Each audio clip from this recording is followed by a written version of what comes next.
जय हिंद साथियों। आज का वीडियो का टॉपिक बहुत ज्यादा इम्पोर्टेंट है और साथ ही साथ बहुत सारे लोगों के दिमाग की कंफ्यूजन है, क्योंकि मेरे पास जो व्हाट्सएप पे बहुत सारे मैसेजेस आते हैं इस तरह के सवालात को लेकर के, तो मैंने सोचा एक वीडियो इसका बनाया जाए और कंफ्यूजन दूर की जाए। वो कंफ्यूजन ये है कि टोटल लॉस जो गाड़ी हो जाती है उसको कोई भी बायर जब खरीद लेता है विद आरसी, उसके बाद गाड़ी को वो रिपेयर करके बना के और उसको सेल आउट कर देता है बंदा।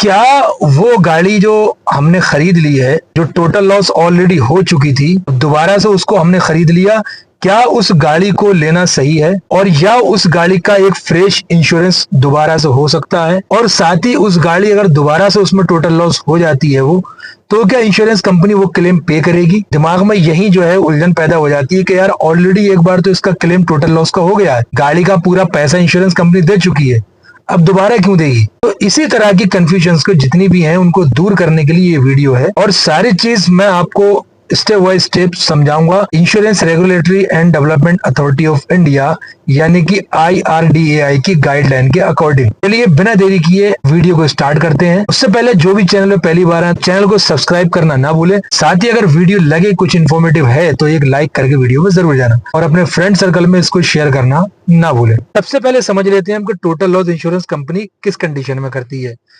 तो और भी बहुत सारी वीडियो में बता रखा है, लेकिन क्योंकि टॉपिक है तो बताना जरूरी है। वो गाड़ियां कि जिनकी रिपेयरिंग की कॉस्ट यानी एक्सीडेंट होने पर रिपेयरिंग की कॉस्ट गाड़ी की IDV का 75% जाता है या उससे ऊपर जाता है, उस कंडीशन में इंश्योरेंस कंपनी गाड़ी को टोटल लॉस कर देती है। कायदे में जब गाड़ी टोटल लॉस हो गई तो उसकी RC कैंसिल ही हो जाए, वही बेटर है। लेकिन बहुत सारी इंश्योरेंस कंपनी RC कैंसिल नहीं करती है। उसके पीछे एक बड़ा रीजन ये है कि विद RC गाड़ी का जो ऑक्शन होता है उसमें पैसा ज्यादा मिलता है इंश्योरेंस कंपनी को, और विदाउट RC पैसा उसका कम मिलता है। क्योंकि अगर गाड़ी की RC एक्टिव रहेगी तो कोई भी बंदा उसे खरीद के दोबारा सेल करेगा तो पैसा ज्यादा देगा। जितने ज्यादा प्राइस में वो एक्सीडेंट हुई गाड़ी यानी स्क्रैप बिकेगा, उतना ही कम पैसा इंश्योरेंस कंपनी को अपने पास से देना है।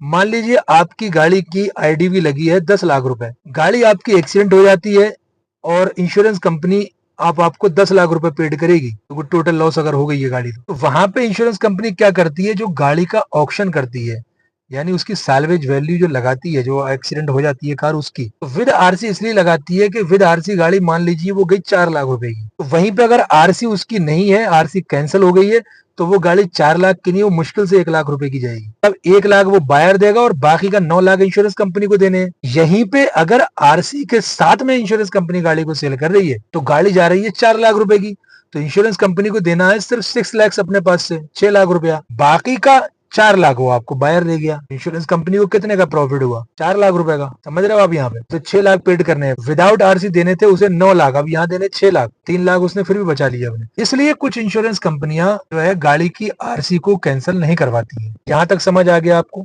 ठीक है, समझ गया।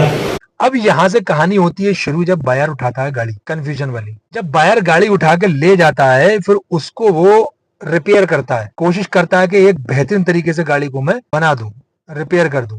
जब उसको वो रिपेयर करता है, क्योंकि भाई वो बेवकूफ थोड़ी ना है, उसने भी गाड़ी रिपेयर करके बनाने के लिए, और रिपेयर वो तभी कर रहा है जब गाड़ी का RC एक्टिव है। अब उसने उस गाड़ी को बनाया, मान लीजिए आपको सेल कर दिया, आप खरीदने के लिए पहुंचे, गाड़ी देखने में एकदम बढ़िया ठीक ठाक कंडीशन है, कहीं कोई प्रॉब्लम नहीं है, इंजन से बॉडी से चेचिस सब बढ़िया। तो यही देखता है बंदा कि गाड़ी कहीं से गली सड़ी ना हो, इंजन इसका प्रॉपर वर्क कर रहा है कि नहीं कर रहा है, कहीं कोई दिक्कत तो नहीं है। और फिर ऊपर से बायर जब आप गाड़ी खरीदते हो तो फिर वो गारंटी वारंटी देते हैं बंदे, तो एक मतलब ट्रस्ट बन जाता है कि चलो ठीक है सब कुछ सही है। तो गाड़ी खरीद ली, गाड़ी खरीदने के मान लो 6 महीने बाद आपको पता लगा, किसी ने बताया या जैसे भी पता लगा आपको कि यार गाड़ी तो ये टोटल लॉस हो गई थी और इसकी IDV ऑलरेडी 10 लाख रुपए थी, जो कि इंश्योर्ड जो है इसका जो मालिक फर्स्ट ओनर था उसने कंपनी से 10 लाख रुपया ले लिया है। तो यहाँ दिमाग घूमता है कि यार अगर अब मेरी गाड़ी एक्सीडेंट हो गई तो फिर इंश्योरेंस कंपनी पैसा क्यों देगी मुझे यार? ऐसे तो नहीं होता है। तो इसका मतलब मेरा पैसा डूब गया, क्योंकि अभी 6-7 लाख रुपए की गाड़ी मैं खरीद के लेके आया, ये 6-7 लाख तो मेरा गड्ढे में गया। ये कंफ्यूजन सबसे ज्यादा इंसान को सताती है, परेशान करती है। करना क्या है यहाँ पे, आपने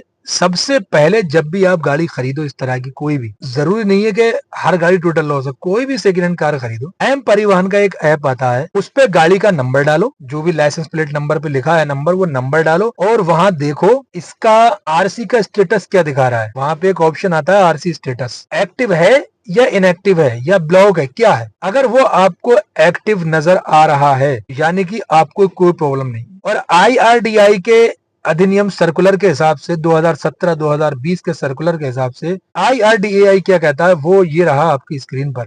IRDAI की गाइडलाइंस। IRDAI के 2017 और 2020 के सर्कुलर के मुताबिक इंश्योरर गाड़ी का इंश्योरेंस तभी करेगा जब RTO के रिकॉर्ड में RC वैलिड हो। अगर RC कैंसिल हो चुकी है तो इंश्योरेंस इशू ही नहीं होगा। अगर RC वैलिड है और बायर ने गाड़ी को परचेज प्लस रिपेयर कर लिया है तो वो इंश्योरेंस लेना चाहे तो कंपनी उसको फ्रेश इंश्योरेंस दे सकती है। तो क्लियर कर दिया IRDAI ने भी। सबसे मेन चीज, जब RC एक्टिव है तभी इंश्योरेंस कंपनी उसका इंश्योरेंस करेगी। विदाउट RC एक्टिव होने पर, यानी कि RC अगर एक्टिव नहीं है तो उस गाड़ी का इंश्योरेंस होगा ही नहीं, किसी हाल नहीं होगा। अब जब इंश्योरेंस होता है तो ये इंश्योरेंस कंपनी तय करती है कि गाड़ी की IDV कितनी रखनी है। अगर उसकी 10 लाख रुपए IDV बनती है तो 10 लाख रखेगी, 5 लाख बनती है तो 5 लाख रखेगी, 6 लाख बनती है तो 6 लाख रखेगी। अब अगर ये IDV इंश्योरेंस कंपनी ने रख दी आपका इंश्योरेंस करते टाइम, तो आपको बिल्कुल भी टेंशन लेने की जरूरत नहीं है। तो जब जब गाड़ी में क्लेम आएगा रिपेयरिंग का, तब आपको गाड़ी का क्लेम मिलेगा। और यहीं पे अगर गाड़ी टोटल लॉस हो जाती है तो ऐसा नहीं ये बोलेगी आपको कि भैया पहले भी एक बार टोटल लॉस हो गई थी गाड़ी, अब इसका क्लेम नहीं मिलेगा टोटल लॉस का। तो ये कंफ्यूजन आपको खत्म करनी है, क्योंकि जो पहले गाड़ी टोटल लॉस हुई थी और इंश्योरेंस कंपनी ने उसका अमाउंट पेड किया था, तो उस स्क्रैप गाड़ी को बनाया गया, वहां पैसा लगाया उस बायर ने, जिसने खरीदा उस गाड़ी को, उसने अपना पैसा लगा के उसको वैल्यूएबल बनाया, उसको इस वैल्यू पे लेकर के आया वो, कि इंश्योरेंस कंपनी उसकी वैल्यू लगा सके। और ये कब होगा, जब गाड़ी की RC यानी कि रजिस्ट्रेशन सर्टिफिकेट वैलिड है तब, एक्टिव है तब। ये बड़ी अच्छी बात कही आप।